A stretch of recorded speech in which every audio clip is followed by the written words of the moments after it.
Happy holidays, bro. Hey, happy holidays to you. So you're wrapping up about a year with your new project, working with Adam at Forex Live. How'd the Yeah, year go? great, great. Got a lot of new stuff there. Some had some introduced the attacking currency trends traders course, which we sold out every time that we did it. Kept the audience down, and to a limited amount of traders out there, and was a great success. How Developing many the per class? How many per class? just 25, but Uh-huh. it was we that was purposely done because we wanted the student body to be concise and Right. limited, and so it worked out And just interact. great. Hmm? And at that level, you could interact with questions and. Absolutely, All right. it was a whole process. We had coursework on on Friday and Saturday, sort of learning the act way, and then we took it into the in the next week into trading room and spend some time, and then during that time had the other boys from Forex Live join us, for presentations on things like option, how options and settlements, especially like the 4 p.m. fixing and stuff like that, how it influences the markets. Adam came on, talked a lot about fundamentals and such, and Ryan also gave his views from a little bit more of a longer term perspective, which was great. And Eamon out of our Asia Pacific area gave his views from of the markets and such, and how to trade the market. So it was a great experience, and we're working on different things for 2016 now, and look forward to getting them going as well. So good first year at Forex Live, and we've got bigger and better things. I know Adam joins you regularly here, and I'm happy and honored to be with you here today, and especially Yeah, during we this have that panel holiday season. 2016. We have that 2016 Outlook Yeah, panel that he's part of this Friday. So, yeah, Greg, I'm not the gonna. burning question: does Janet move tomorrow? Yeah, yeah. Okay. There's no And she doubt about it. coattails it with a real dovish statement that we're just going to raise once and then we're going to start QE in April. Yeah, I don't know about that actually. How do I share my screen here? I hit the You go up to the left-hand corner with the okay, green box and arrow. okay. Let me get out of that green box and arrow, And and then I'm it'll gonna show different yeah, different screens. You screens to select share. one. Right. Beautiful. Here it goes. Let me shut this off here. Hold on a second. That reminded me. I had my That's my Canada check. yeah. Okay. So oops. Let Wow, me it's switch this only up. 37 degrees in Phoenix Yeah, this I morning. wanted, I wanted to introduce this, because it's cold. That's frost on the ground over there. Do you see that? Do you Yeah, see? Yeah, you see that. I Yeah, do. Yeah. yeah. But it's going to warm up to 68, and this is my tree that actually sheds leaves. So fall is here, and Yeah. as a gift to you, I picked this off my trees out there. They're over to the left there, but or to the left of that other tree for you, Dale, for Christmas and all. But I'll Oh, send them off to you. You okay, probably have them buddy. in Thank you. you probably have Thank them you, off in man. California Glad, anyway. glad to But be glad to be around for another Christmas, Greg. it's yeah, I know. I keep in my prayers and thoughts. You know that.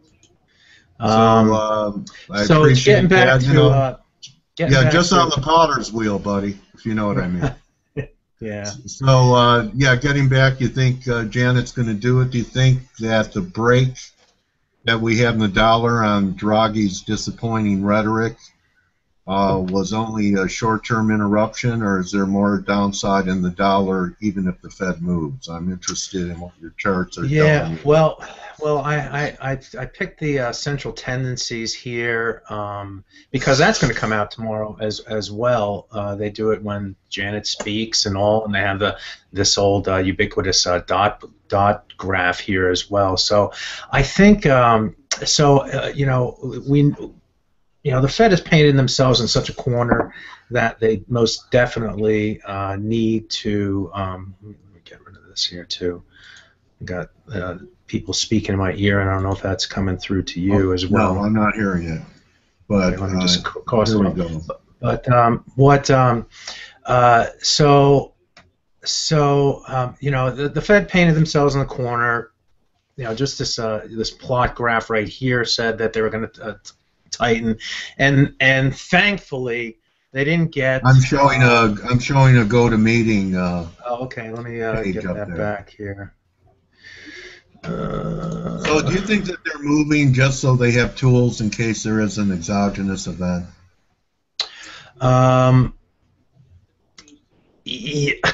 Yeah, I mean, I think they're moving because they have to. I mean, going from 0.25 to 1/4 50. They got to get off the snide at some point. So, Why don't you stop the screen sharing for a minute and then start it again and go to the desktop you want to show? all right, sorry about that. That's okay. Screen share, screen one, share. It's still showing me. Showing my Canadian chart. Okay, stop sharing. Let's go. Let's do it again. Screen share. Oh, okay, I want to go here. I want to go. Where is it?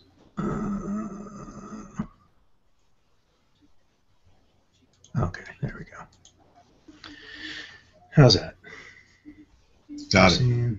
All right. So the I see the dots. Yeah. Right. So the Fed painted themselves in the corner. They had to do something. Going from 0.25 to 25.50 is not a big deal. And I do think that the Fed is going to be as dovish as they possibly can. And I bring up the central tendencies here because this is an area where they can show their dovishness, and also, of course, the dot plot right here for 2016 to see if they could how that pans out for the end of 2016. The Fed always tends to over-promise. This dot plot has always been higher and always come down. Same here with the central tendencies. They had 2.4 to 2.7. They lowered it to 2.2 to 2.6. Who knows what they'll do within this scope of the range here? But this will be an area where they can show their dovishness off the during the process tomorrow, and of course Yellen will be speaking as well, so she has that opportunity to do that. So Dale, it's going to be an interesting 2016 because there's a lot of Greg, we've been losing the currency war. Right. Okay, with the dollar strength. Even China's entered it with the devaluation of the yuan. Mm-hmm. Everyone's asked me. In fact, I think one of the questions for the panel will be, what could we do to reverse the slide in commodity prices, oil in particular, that's showing up, and stress in the high yielders. I think that if we crash the dollar, that would turn commodities, don't you?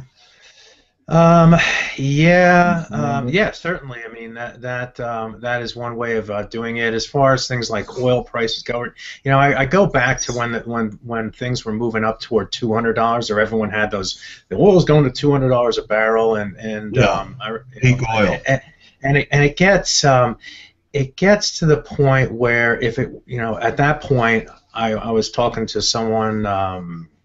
I remember it clearly at a family party. He was in Chicago. He was a big, pit trader and all, and he said oil is going to 200. It's like the economies of the world are going to be on their backs at that time. If it goes to 200, it's just not possible. You know, the peak oil guys were right, but it wasn't the peak of production; it was the peak of price.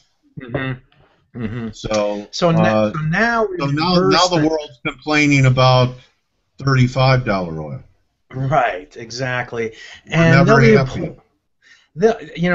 I gotta believe that there'll be a point where they say uncle, and it will be some headline that says, production isn't going to be raised, or it's gonna, there's always something, Dale. It's always the surprises that surprise, isn't it?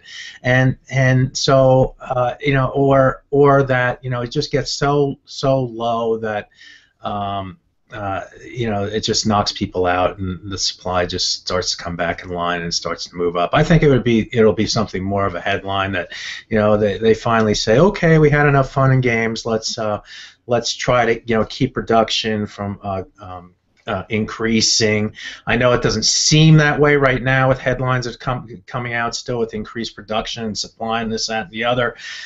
But again, it's how about just allowing oil producers to export out of the U.S.? Mm-hmm. Mm-hmm. Mm-hmm. That's something that's a card that hasn't been played. Right. And with that, the Democrats give that to the Republicans, and the Republicans give the Democrats an extension on the credit for green energy like solar. Yeah. Well, all these balls are in play at the same time. Or Donald Trump says that we're not going to allow any oil or Muslims to come into this country.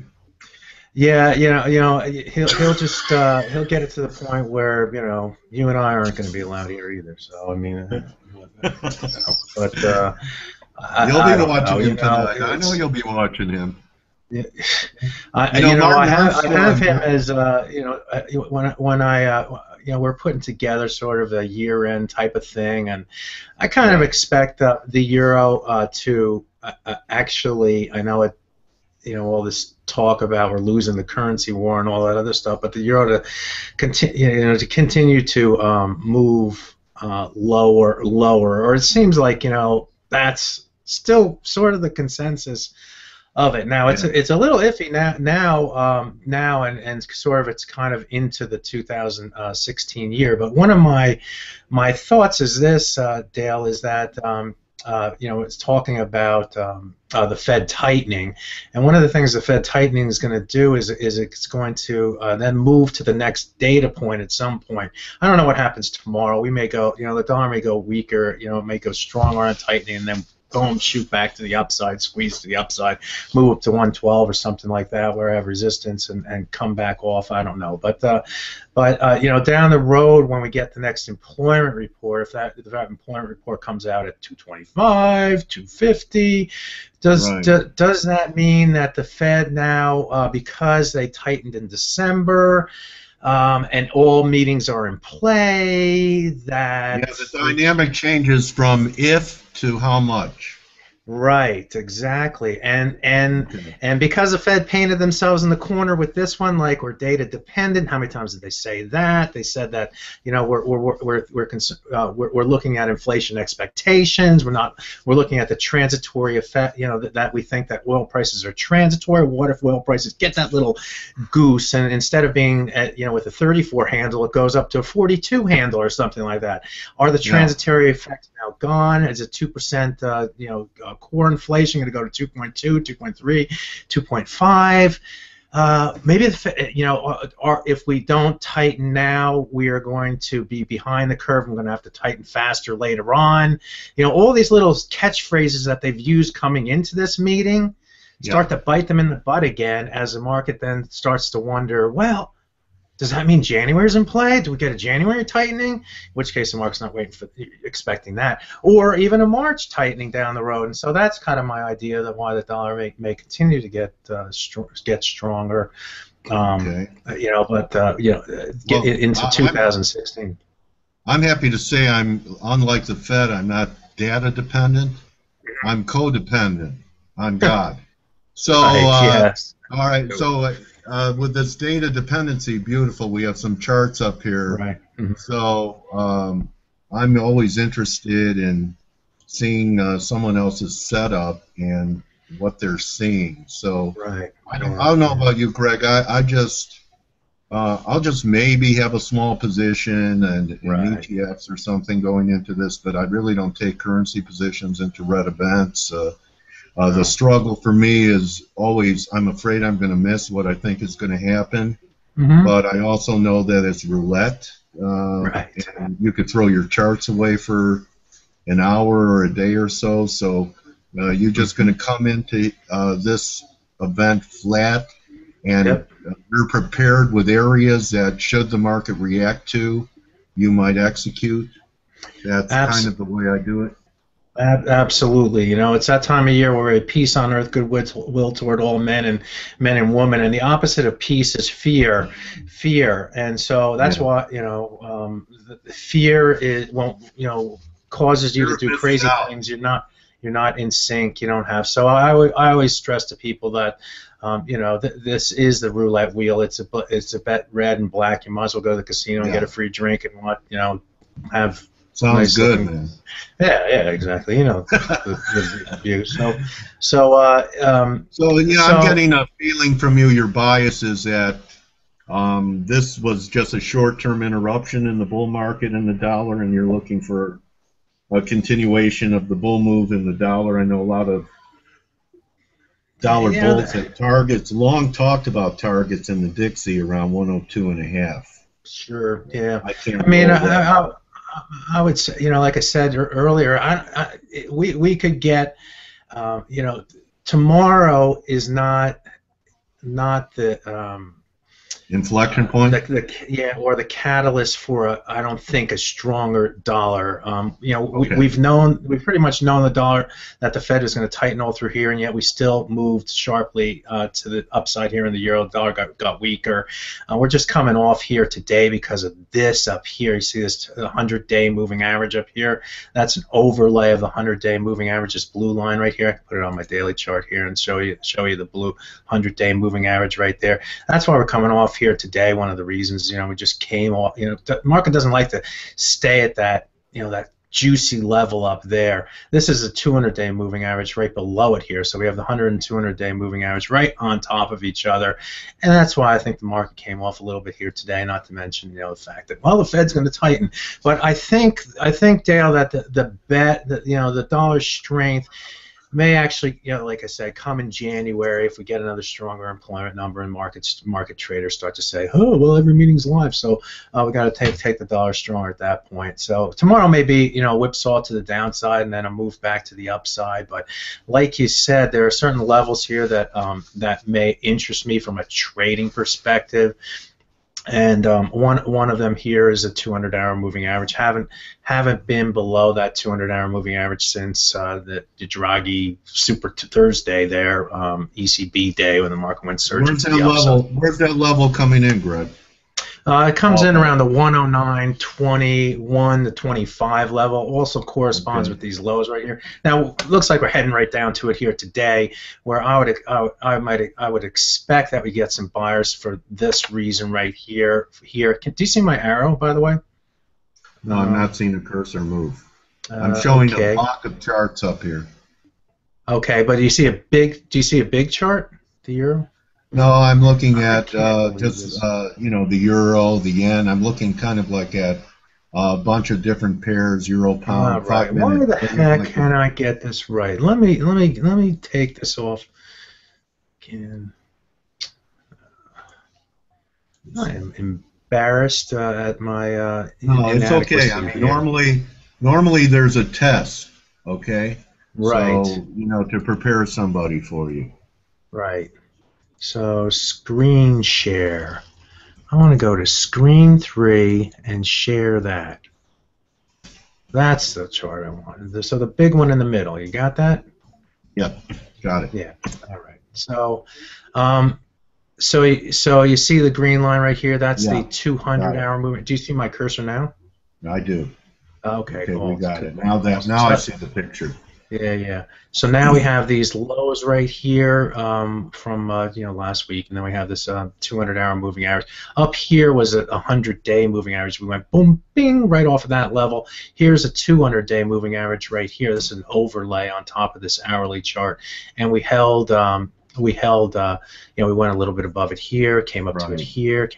Every time we go above it, we fail. So this area is going to be key tomorrow for trading. If we move above it, then we could see some further that short covering moves that we've been seeing here. Remember, the euro is really short from a commitment of traders standpoint, and from other indicators out there, from some of the other brokers, that the market's still short the euro. So that squeeze is always possible, and it seems to me that we may actually have that with tomorrow with a tightening. The market goes down and then squeezes back to the upside.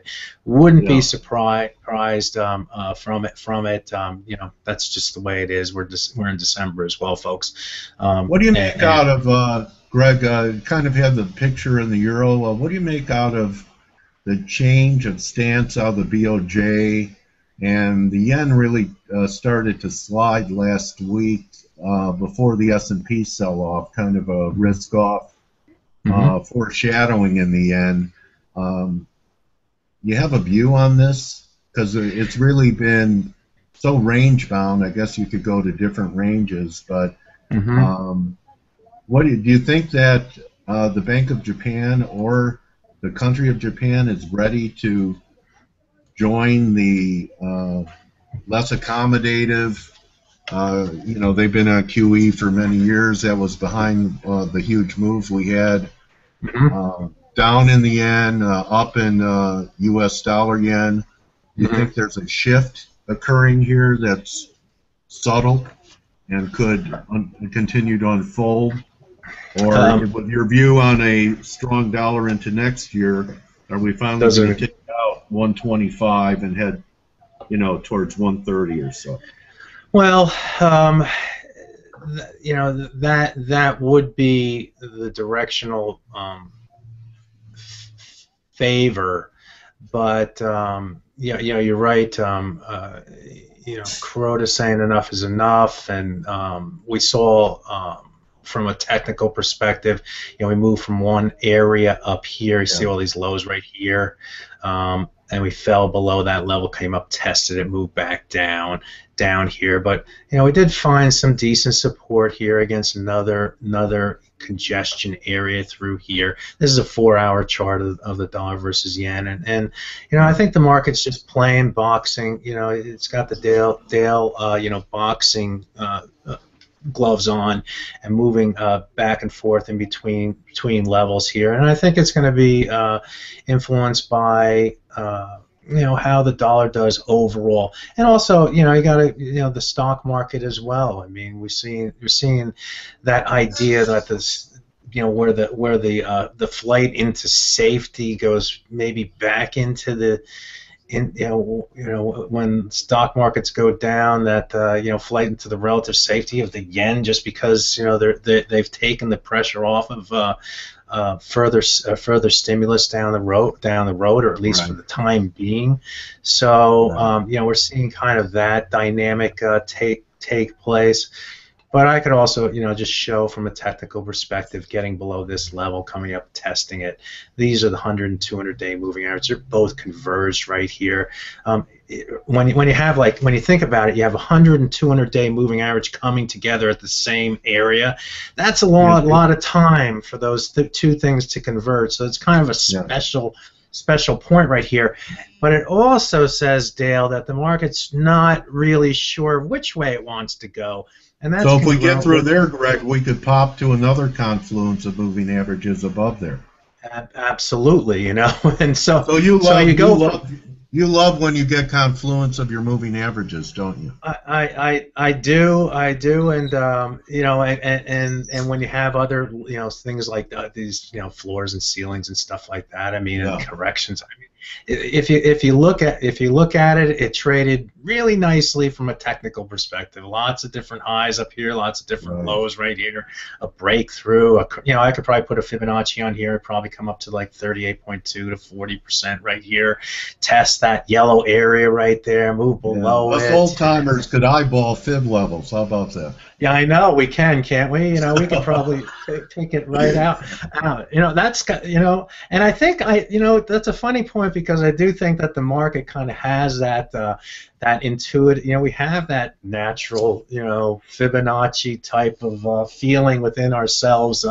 That's why they have 38 point or 50% off sales. Because it kind of gets your attention, and when you get something like a 75% off or a 6, I saw I'm waiting for like Fibonacci sale prices, like 68.2% off sale at Macy's. Okay. Yeah, I've seen it. I've seen it in medicines. Is that right? I've seen 1.618 on a testosterone gel. They increased the strength to 1.618. It's amazing how the harmony of the universe works. I know, and there is that natural, you can kind of feel where the 38.2. Look at this, 100-200-day moving average and the 38.2 of this move to the downside right there at the same level. So yeah, that's it pops through there. It looks like it would have destiny back to last week's recovery high.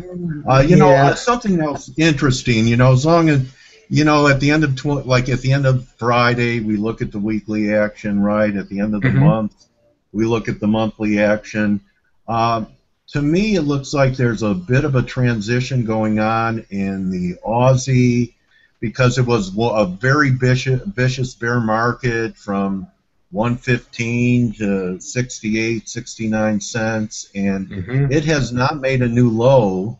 Going back to August, with the dollar making new highs, is it possible that we're starting to get a little bit of a turn in Aussie, especially, gold still looks lower, or do you think we could have one more washout in Aussie take us to new lows next year? Well, I just think it's interesting, just like the dollar kept making new highs and the yen couldn't. Right. The dollar's making new highs and the Aussie hasn't. Yes, and even when commodity prices, that's the talk of the town, isn't it? Yeah. Iron ore prices and China. No, actually, I think Adam. There's a rumor that Adam might be off the bachelor market. Is the talk of the FX world? It's true. That is true. And many women are weeping. Actually. I know many women are weeping over that news.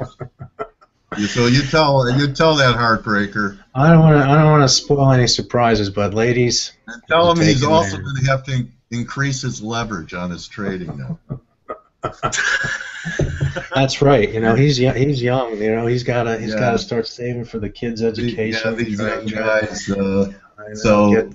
He was lamenting about his, he could have, his FXCM trade at the Swiss National Bank. He had it all set up and he didn't pull the trigger, so now he's got to do that. You guys are a great crew, Greg. It's a lot of fun. I'm really honored to be there. I mean, it's just they are. I learned so much from them, and we kind of, we it's like a tag team. I take care of the technical stuff. Adam is just a master of piecing together the puzzles and stuff, and Ryan has a view that's more broad, and Mike is orders and flows and stuff. It's just a great team. I'm really blessed to be there, actually. So why don't we wrap it? And I know, I'm probably asking you long-range questions, Greg, and I know you're a post-action trader, and you could have an idea today that could change tomorrow. But what do you think? You said 2016 is going to be an interesting year. What do you think is really going to be something that might surprise people in 2016? Oh, Trump. Martin Armstrong actually thinks he could be elected because people like him, because no one owns him. and Right. that even Democrats, to me, the whole swing towards the right and nationalism, not just here Hmm. but everywhere in the world, kind of reminds me of the 30s. But Hmm. we'll see how this turns out. So that could be the surprise, is that Donald Trump comes. That would be That's a yeah. yeah. I mean, it's going to be it'll be not just here, but how the world takes it as well. I'm Well, sure. I keep thinking of his apprentice line, and I definitely will be. Be Hmm, afraid. Be very right. afraid, is what he used to say. And you know I what? He's translated that into his campaign rhetoric. Be afraid. Well, no So doubt. I mean, not much you're. scares me anymore, buddy. I know, and how do you control fear by defining risk, limiting risk, and I'm not sure he's doing a lot of that, but well, maybe, who knows? I don't know. I don't know. Some other things that are Maybe the big surprise is that even if the market equity is correct, that the hmm. big surprise is that the Dow goes to 40,000 in the next couple of years. You know, the stock market's always always a wild card, always a possibility. We kind of, we've been up and down and up and down all through this year, and didn't, treading water the whole time.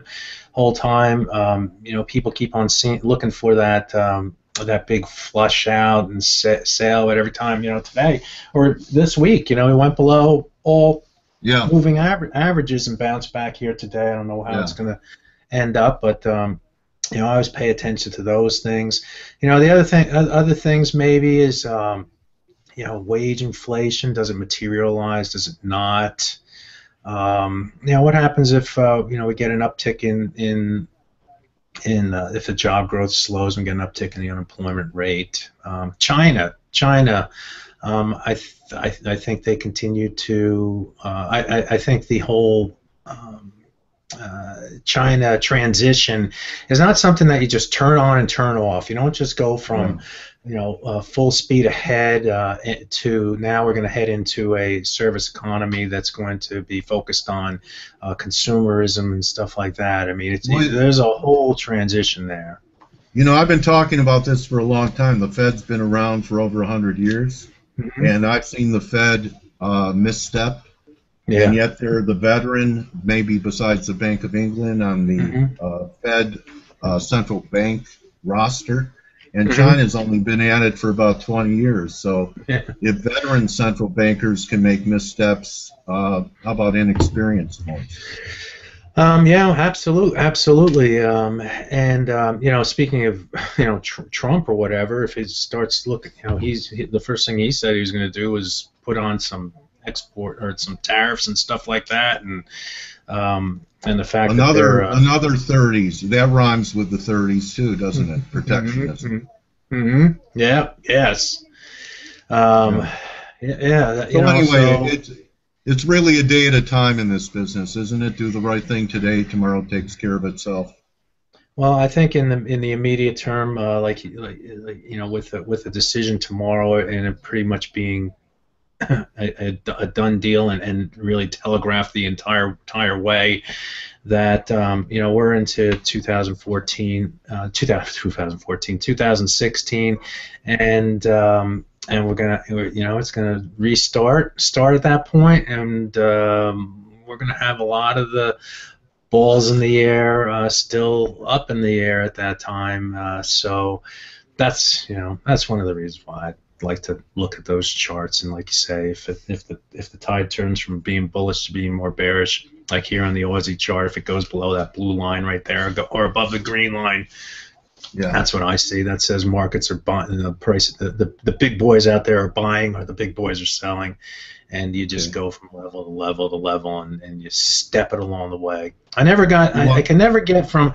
Arizona to California without crossing through Phoenix and heading down out the highway, and crossing over the border and all that other stuff. There are lots of little pit stops along the way that I drive through to get to your glorious state over there to see my son in LA, and so that's the way I look at trading. It's just like, get through here, go through here, go through here, and if you get to the ocean and get to see the sunset before it goes down, that's a bonus for me.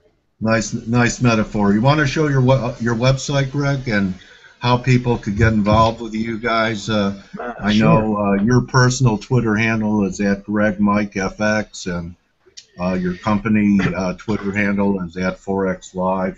Exactly. ForexLive.com, of course. Hold on a second. Let me drag this up into the screen here. So this course you were talking about at the beginning of the interview, is there a fee for the course? There is.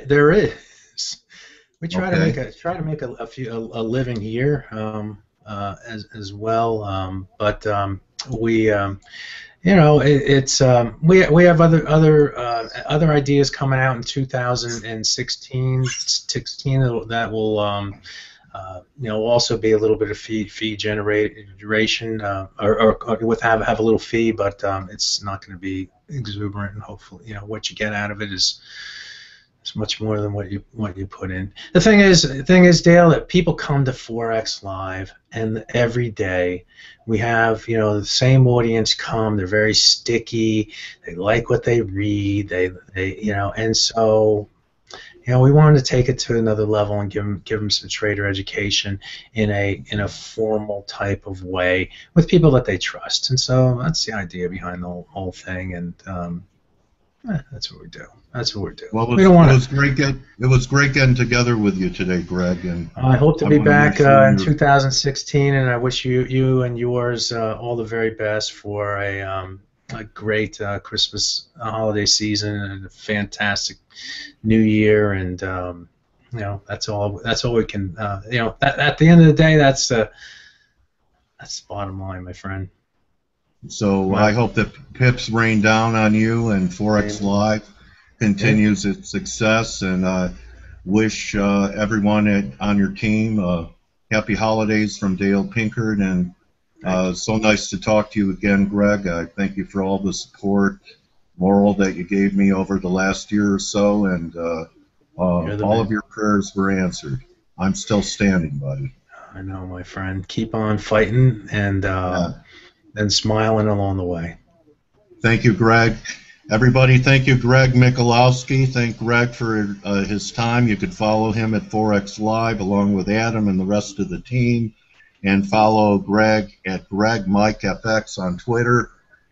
Good hunting, my trading warrior brother. I'll talk